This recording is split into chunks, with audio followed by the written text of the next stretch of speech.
enraizado en las entrañas, transmitido por los tiempos, un legado que mantenemos vivo.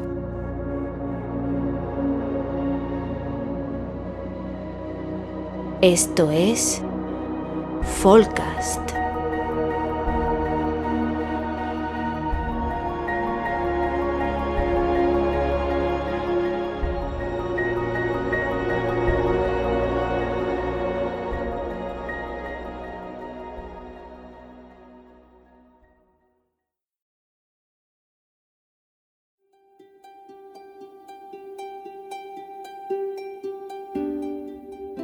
A pesar de la creencia extendida, ocurre en el cerebro.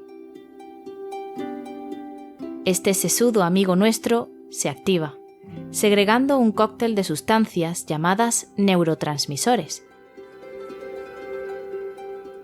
que desencadenarán una serie de comportamientos, sensaciones e ideas de las que nos será muy difícil deshacernos. Nos volvemos como locos. Nuestro cuerpo genera dopamina, serotonina y oxitocina. Esta química es como una droga, afectando incluso a nuestro modo de ver la realidad. La oxitocina crea un lazo intenso, apego, incluso cariño. Por otro lado, la serotonina actúa como un modulador de las emociones, provocando sensación de bienestar ante un estímulo identificado. El tercer ingrediente de esta mezcla bioquímica es la dopamina. Rige el placer, nos proporciona energía y desencadena sistemas que tienen que ver con la recompensa, la motivación e incluso la gratificación. En resumen, nos genera una necesidad irrefrenable de repetir. Y es que, definitivamente, estos químicos nos hacen sentir bien. Si lo anteriormente citado no te sugiere nada, puede que estos últimos síntomas arrojen algo de luz sobre el asunto. ¿Alguna vez ha aumentado sin explicación la temperatura de tu rostro? ¿Una leve presión en el pecho? ¿Temblores, tartamudeos, nervios, confusión al coordinar los movimientos o las palabras? ¿Ritmo cardíaco acelerado? Cuidado. Si experimentaste alguno, quizás, querido oyente, tú también hayas desencadenado esta particular mezcla biológica en tu organismo. No te preocupes, que no cunda el pánico. No es nada malo. Es completamente fisiológico y normal. Lo llamamos amor. Y no te has equivocado de podcast. Esto es Folcast.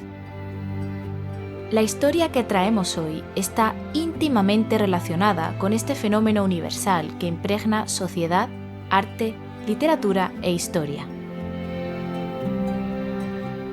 Un sentimiento, motor del mundo, un valor que define nuestra existencia y que nos impulsa irremediablemente a unirnos a alguien. A pesar de las muchas barreras que hoy nos separan, de todos los prejuicios, de todos los constructos sociales, es sorprendente que siga existiendo esta fuerza atemporal que obvia barreras y nos acerca los unos a los otros.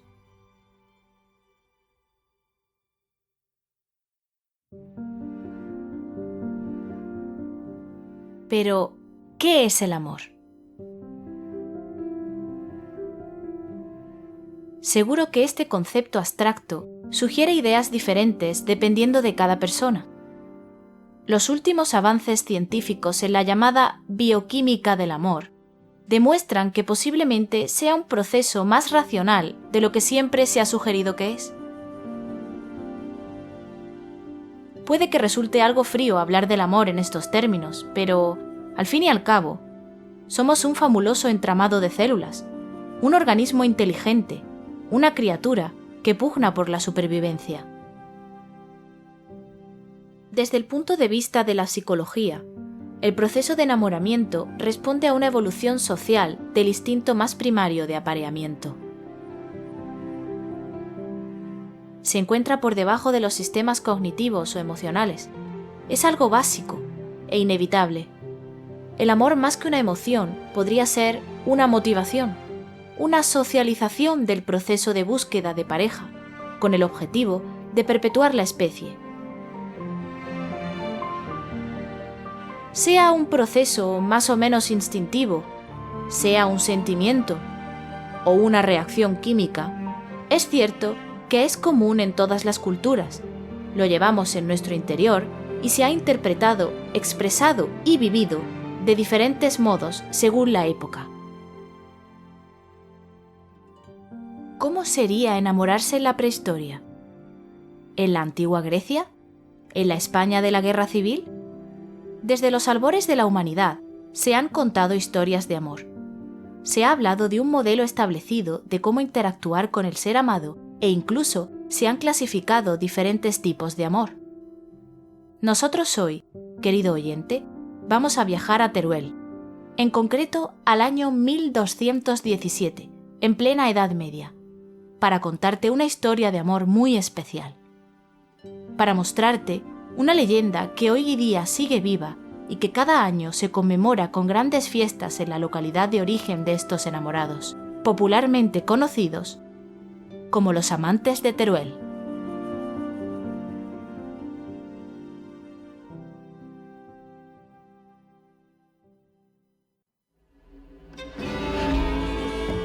Corría en Teruel el año 1212. Por entonces, reinaba Pedro II de Aragón y tendría lugar en Jaén una de las batallas más importantes para la Reconquista, la Batalla de las Navas de Tolosa. Por aquel entonces, vivía en Teruel un muchacho de nombre Juan Martínez de Marcilla, que en aquel momento contaba con 22 años de edad. Un día, como otro cualquiera, deambulando por los ajetreados mercados de la ciudad aragonesa, conoció a una doncella que de fuego prendió su pecho. La joven se llamaba Isabel de Segura, y aquel nombre él juró que nunca iba a olvidar. Lejos de ser importunada, Isabel quedó prendada de aquel joven, queriendo ambos desposarse en poco tiempo. Sin embargo, sus anhelos fueron pronto truncados. Isabel, si tu padre me menosprecia por dinero, ¿me esperarías 5 años? Yo trabajaré por mar o por tierra para conseguirlo. Ella, obnubilada por las palabras de su amado, decidió prometer que le esperaría aunque tuviera que declararse no apta para llevar una casa. Así pues, Juan partió a guerrear contra moros. Fueron 5 años de batalla, de sufrimiento y anhelo por ver el rostro de aquella a la que había prometido volver a ver, con triunfos, honor y gloria en sus haberes. Durante este tiempo, Juan consiguió una fortuna y por lo tanto hacerse digno de la hija de Segura. Mientras tanto, en Teruel, Isabel no cesó de ser importunada por su espera. Su padre la conminaba a contraer matrimonio, pero ésta se declaró en voto de castidad hasta que tuviese 20 años, una edad más juiciosa para ser una buena esposa, según ella declaraba. Pasados los 5 años, ¿qué crees que ocurrió en Teruel? El padre le dijo a la hija: Querida hija, mi deseo es que te cases. Isabel, vistos pasados los 5 años, haciendo a su amado fallecido en combate y cediendo finalmente a la presión por contraer nupcias, dijo que se casaría. No tardaron en organizar la boda. Isabel se casaba con un rico señor, ignorando que Juan, victorioso y presa de los contratiempos, llegaba ese mismo día a Teruel. Ya durante la noche de bodas, aunque sabedor de que su amada era ya mujer casada, entró en la casa de ella y se dice que tras el lecho de la mujer susurró Juan las siguientes palabras: «Bésame, que me muero». Pero ella le respondió que no, que Dios no quería que faltase a su recién desposado marido. Él replicó: «Bésame, que me muero». «No quiero». Y aquella hora, aquella noche, el cuerpo de Juan cayó inerte y no volvió a respirar. Ella, que vio su cuerpo desplomarse a pesar de la oscuridad, comenzó a temblar presa de la impresión. Isabel, que no sabía cómo reaccionar ante aquella situación, despertó a su marido diciéndole que roncaba tan fuerte que la asustaba, que le contase algo para que se le pasase el sobresalto. Él le contó una burla. Después, ella le contó lo ocurrido. Malvada, ¿y por qué no lo has besado? Por no faltar a mi marido. Ciertamente, eres digna de alabanza. El marido de Isabel, alterado por el muerto que yacía en su casa, sin saber exactamente qué hacer, exclamó preocupado: Si las gentes saben que aquí ha muerto, dirán que yo lo he matado, y seré puesto en entredicho. Acordaron con gran esfuerzo en llevar el cuerpo de Juan a casa de su padre. Lo hicieron con gran afán y no fueron descubiertos por nadie. Cuando llegó el alba, se escucharon chillidos y llantos en la casa de los Marcilla. Con el cuerpo en las manos, el padre buscó heridas, buscó golpes, una causa a la que achacarle la muerte de Juan. Pero no había nada. Y sin saber cómo, llevó a su hijo a enterrar. Como había hecho riqueza, se le preparó un gran sepelio. Isabel, aún horrorizada y apenada, no dejaba de pensar en Juan. Todo lo que había hecho por reencontrarse con ella y tan solo le había pedido un beso que ella no le quiso dar, un beso que le había llevado a la tumba.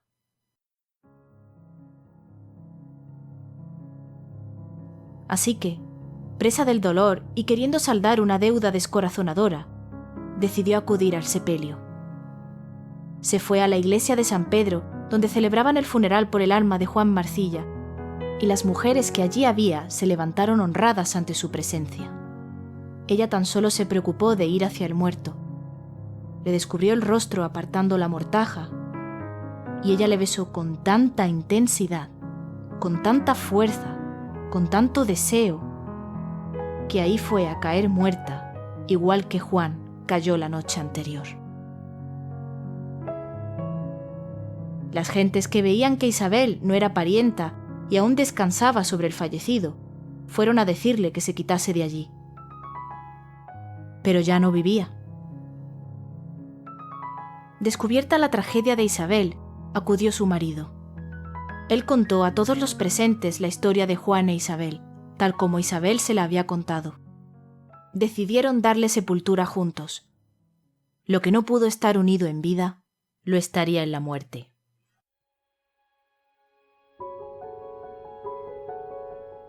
Probablemente te estés preguntando, ¿es real esta historia?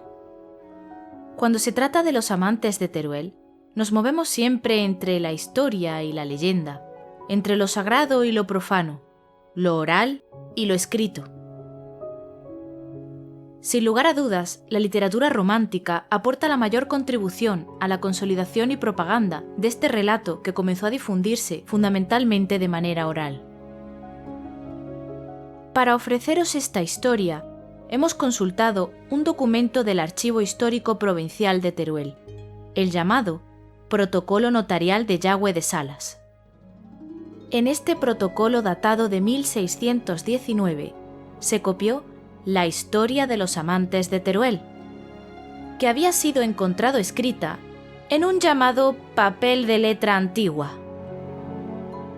Cuando en 1958 fue descubierto este protocolo de Yagüe de Salas en el que nos basamos, el documento original, este papel de letra antigua que fue copiado, llevaba desaparecido más de 200 años. Además de estos documentos anteriormente citados, los amantes de Teruel ven respaldada su historia en una copia coetánea a la de Yagüe de Salas, elaborada por un testigo eclesiástico. Así que, tras el hallazgo de todos estos documentos, junto con las supuestas momias de los amantes, a pesar de la desaparición de la fuente primordial, el llamado papel de letra antigua, fueron muchos los defensores de la antigüedad medieval de la leyenda. Por otro lado, los detractores de esta teoría afirman que el propio Yagüe de Salas, el cual encontró el papel de letra antigua, era un gran aficionado a la leyenda de los amantes. De hecho, él mismo publicó una epopeya trágica en la que narraba la historia. Por lo tanto, se dice que podría haber aireado la historicidad de los hechos en beneficio propio. Los estudios lingüísticos, onomásticos e incluso monetarios, en referencia a los sueldos ganados por Juan en la historia de los amantes de Teruel, situarían el relato entre los siglos XIV y XV, siendo considerada más una historia de ficción que una narración histórica. Otro documento que respaldaría la ficción del relato de los amantes sería un códice muy mutilado datado del siglo XV, que aún se conserva en la Biblioteca de Cataluña. Según esta teoría, este manuscrito con la historia de los amantes habría sido mandado escribir por la familia Marcilla para ensalzar su propio linaje. Por lo tanto, el relato sería una ficción y podría leerse aún en nuestros días en el códice de la Biblioteca de Cataluña junto con la llamada leyenda La enterrada viva en la Alhambra. La historicidad del relato de los amantes sigue en debate. Pero entonces, ¿quiénes están enterrados en el mausoleo de los amantes? ¿Podrían ser Juan e Isabel? En el año 1555, mientras se realizaban unas obras en la capilla de San Cosme y San Damián, en la iglesia de San Pedro de Teruel, se encontraron dos cuerpos inexplicablemente momificados. Junto a ellos, un documento testimoniaba la historia de los amantes. Este documento fue sepultado con la pareja. Las momias fueron expuestas hasta 1578, cuando volvieron a su sepultura por orden del obispo de Teruel. Yagüe de Salas, el autor del documento en el que nos basamos, fue quien ordenó en 1619 el desenterramiento de los cadáveres, dando fe de ello en su conocido protocolo. Los cuerpos continuaron expuestos hasta 1675 en la misma iglesia. El ser ubicados y reubicados durante los años posteriores no impidió que se fuera convirtiendo poco a poco en un lugar de visita obligada para los conocedores de la leyenda de los amantes. No fue hasta 1955 que el conocido escultor Juan de Ábalos les realizara unas preciosas esculturas para su mausoleo. Y entonces llegó nuestra era, la era del carbono 14, y por supuesto, los amantes fueron sometidos a escrutinio. Se recogieron 7 muestras de tejido muscular, además de piel de los supuestos amantes. Fueron analizadas por la Universidad Complutense de Madrid, el Instituto Carlos III de Madrid y el Instituto de Evolución y Comportamiento Humano. Fueron momentos muy tensos, teniendo en cuenta que los había que decían que los cuerpos pertenecían en realidad a 2 guardias civiles. Los restos analizados pertenecen a un hombre y a una mujer, datados de principios del siglo XIV. Uno, después de lo que figura en los datos del papel de letra antigua. Se dijo que el 13. El cuerpo de la mujer se encuentra en peor estado que el del hombre. Y después de exponerte los datos que conocemos, querido oyente, ¿cuál es tu opinión? Lo sabrá que piensen que la historia de los amantes pudo tener lugar en otro año diferente al establecido en el papel de letra antigua. También lo sabrá que argumenten que el cuento de Boccaccio en el Decamerón, el siglo XIV, llamado Girolamo y Salvestra, tiene un parecido más que comprometido con la historia amantina. Pero, al margen de todas estas opiniones, dejando atrás las teorías sobre la historia, las momias y los posibles errores cronológicos, la historia de los amantes es un símbolo de nuestro patrimonio cultural. Se trata de una historia que bien se dice de Isabel y Juan, pero podría haberle ocurrido a cualquier pareja del medievo español. Quizás no murieron de amor, pero, ¿quién sabe? Pudo ser una exaltación de un sentimiento, o quizás hay fragmentos de esta historia que nunca llegarán a ser conocidos. ¿Y tú? ¿Crees que alguien puede morir de amor?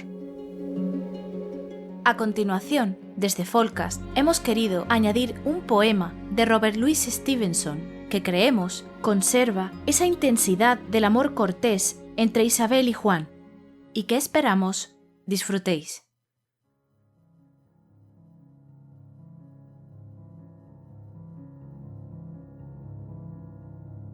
Entre la espesura de las vallas y las islas de juncos, como a través de un mundo que solo fuera cielo. Oh, firmamento invertido, la barca de nuestro amor se deslizaba. Brillantes como el día eran tus ojos, radiante fluía la corriente, y era radiante el vasto y eterno cielo.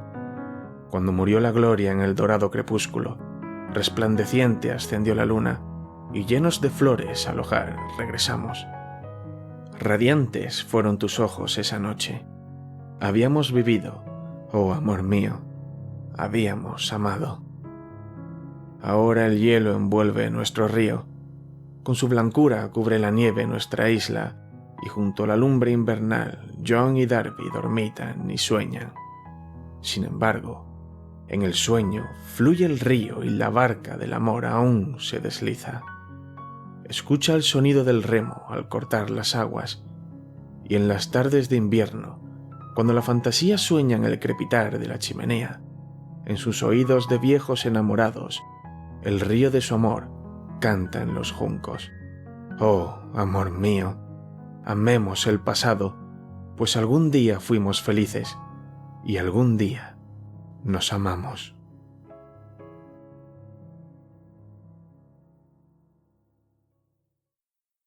Folcast es un podcast bisemanal en el que desentrañamos leyendas, cuentos y otros misterios. Puedes seguirnos en nuestro Twitter, @folcastpodcast, en nuestra página de Facebook, Folcast, y también puedes visitar nuestra página web www.folcastpodcast.com, donde podrás suscribirte a nuestra lista de correo y estar al tanto de nuestras últimas novedades. Además, te recordamos que puedes escuchar este y otros episodios más en nuestros canales de iBooks, Spotify, Google Podcast, Apple Podcast y YouTube. Salud y buenos augurios.